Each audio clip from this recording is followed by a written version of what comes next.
అక్రమంగా తరలిస్తున్న ఇసుకను అడ్డుకున్న పాపానికి ఇష్టారీతిన కొట్టిన సంఘటన చోటు చేసుకుంది.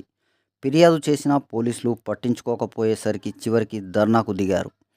నిజామాబాద్ జిల్లా భీమ్గల్లో గత 15 రోజుల క్రితం బీఆర్ఎస్ పార్టీ కార్యకర్తలు అక్రమంగా ఇసుకను తరలిస్తున్న ట్రాక్టర్ను అడ్డుకున్నందుకు కాంగ్రెస్ పార్టీ కార్యకర్తలు ఇష్టారీతిన కొట్టారని బీఆర్ఎస్ నాయకులు ఆరోపించారు.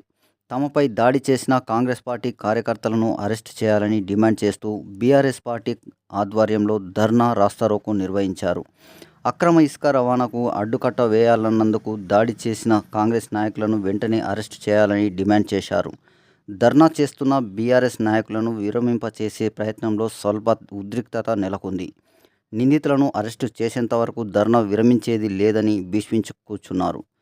దీంతో పోలీసులు రంగప్రవేశం చేసి ధర్నా చేస్తున్న బీఆర్ఎస్ పార్టీ కార్యకర్తలను పోలీస్ స్టేషన్కు తరలించారు. దాడి చేసిన వారిని పట్టుకొని అరెస్ట్ చేస్తామన్న పోలీసుల హామీతో ధర్నా విరమించారు.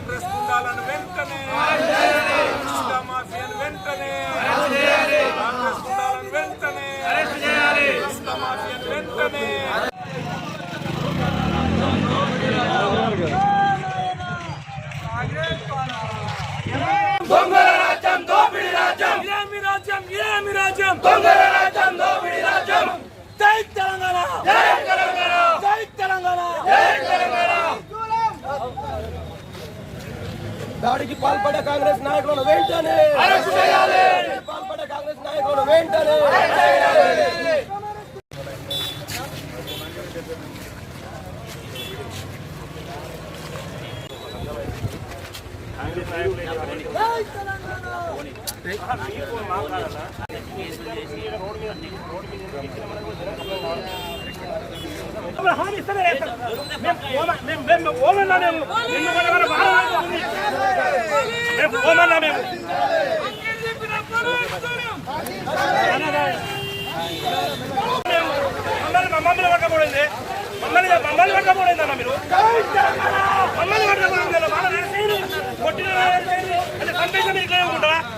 మమ్మల్ని హామీ ఇస్తే మేము లేస్తామన్నా, హామీ కావాలా, వాళ్ళని అరెస్ట్ చేస్తాము, హామీ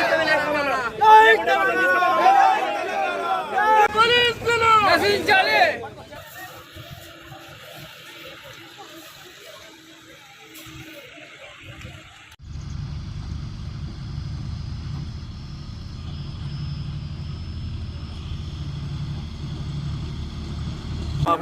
భీమ్గల్ మండలంలోని బెజ్జోరా కప్పలవాగు నుండి కాంగ్రెస్ కార్యకర్తలు, నాయకులు అక్రమంగా తరలిస్తున్న ఇసుకను అరికట్టాలని గతంలో లోకల్లో ఉన్న సిఐ గారికి, భీమ్గల్ ఎంఆర్ఓ గారికి, ఆర్మూర్ ఏసీపీ గారికి, ఆర్డీఓ గారికి, సిపి గారికి, కలెక్టర్ గారికి విన్నవించినా కానీ కాంగ్రెస్ నాయకుల అక్రమ ఇసుక రవాణా అరికట్టలేకపోయిండ్రు. అడ్డుకున్న బీఆర్ఎస్ పార్టీ కార్యకర్తలను దౌర్జన్యంగా తలకాయ వగలగొట్టి అటెంప్ట్ మర్డర్ చేయడానికి వాళ్ళు ప్రయత్నం చేసిండ్రు.